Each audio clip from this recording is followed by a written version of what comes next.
Alright, so for the championship ribbon giveaway, this was the joke that I picked. Why did the tomato blush? Because it saw the salad dressing. It's simple, it's effective, and stupid as hell, and that's what I love about it. Good job, Jay Squidler, you win. All you have to do now, Jay Squidler, is just message me on YouTube so I know it's the real you. Just go to your YouTube account and message me in a private DM, or you can message me on Twitter or something like that and prove it's you, and I will give you your skin. Number one is to just give it time. Katarina is not an easy champ to play anymore. She has a new and exciting added complexity with her kit and her new daggers, so it's going to take a lot of time for you to get good with her. You can't just mash your face on your keyboard like this and expect results. It's probably not going to work. Number two is that you can't ward hop anymore, which is super annoying if you played the old Cat. It ruined a lot of her old chase potential in the jungle and her ability to escape ganks in lane, but you can still shunpo over walls doing this weird technique.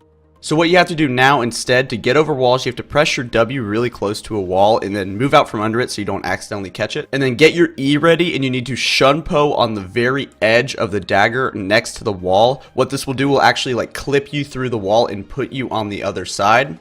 This may take you a couple tries at first to get it down and really nail it, but once you get it, it's really not that hard. You can also shunpo to plants now, which is a lot of fun, and if you go on the explodey plant, then you have a double gap closer, which is a lot of fun to mess around with. Number three, just talking about what you want to max first. With your abilities, you want to max your Q, E, then W. The reason is all the W ability does now is just throw the dagger up in the air and give you move speed. It doesn't actually do any damage. What does damage is catching the dagger, and that scales with your level because it's your passive, not your W.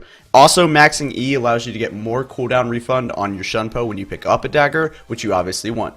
Tip number four, talking about builds. Rylai's is essential now, but I would disagree with the Rylai's rush that everybody is doing. I still prefer something like Luden's or Abyssal first, especially if you're against an AP opponent, or you can even go something like Gunblade as an early first choice. There are some example builds that I have on the screen right now. Keep in mind if you're doing something like Katarina top, items like Sunfire or an early Guardian Angel for the tank stats aren't that bad either. Number five is that runes can be pretty interesting now for Cat. You can actually take AD runes and rush a Gunblade first if you want, like I stated before. The reason why this works is because Katarina's passive and shunpo both have an AD scaling, so AD runes allow you to have more damage on those in the early game, as well AD runes allow you to last hit easier. I generally farm very well, so that doesn't really affect me that much, but if you struggle with CSing, consider it an option for you. Tip number six is that you must remember Katarina's overall damage and one-shot potential is down, but her chase potential is much higher, and your overall chase ability is a lot higher.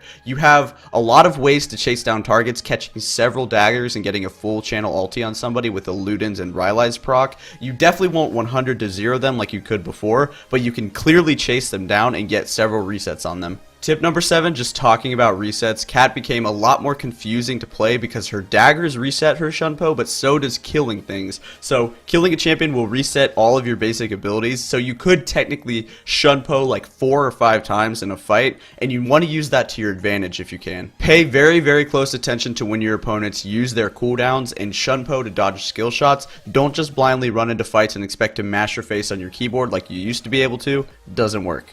Tip number 8 is that you should abuse the level 2 on Cat now. It's insanely strong. If you take Ignite in lane, you should prep level 1 by poking them down with a couple of Qs, rush level 2, and all in them with E. Easy game.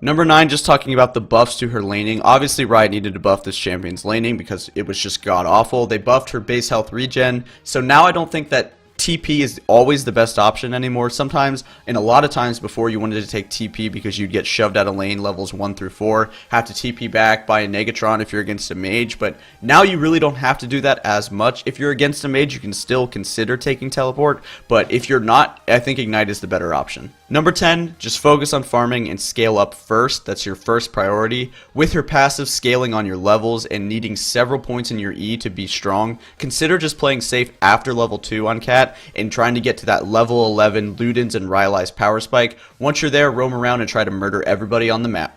Thank you guys so much for watching. Please smash that like button if it was helpful for you. There will be a Talon one of these coming out soon, so stay tuned.